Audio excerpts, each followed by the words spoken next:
Taste test na natin yung ginawa kong sandwich, oh. Nilagyan ko pa yung pa-eme na mozzarella, oh. Meron akong stock sa freezer. Ang daming ka. Mama. Mama. Magbenta na ata ako ng ganitong sandwich, oh. Perfect na siya. Ang sarap.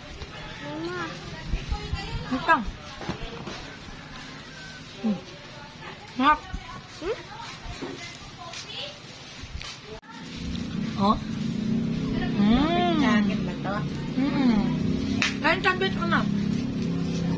Paano papayat? Paano papayat? Tikman ko, bito ng kain mo.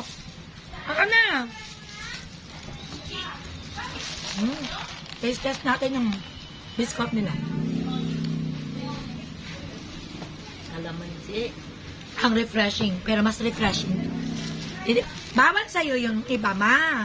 O, di ba nagre-reklamo yung aking nanay? O, ma, yung sandwich man doon.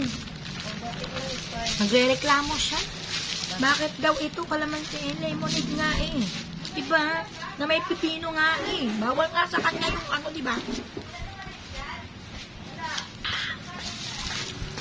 Ang Sobrang sarap. asim. Ang sarap talaga to.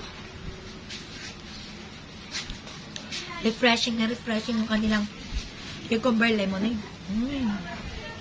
Mama, price? Mura lang to. Nakalimutan ko magkano. 40 plus lang to. Mama. Price ko. Sarap. Mama, Sarap na sandwich parang mamahalin ko, di ba? Ma, May special sauce. May bacon. May cheese. hinto. Yan nga pa. Bye-bye.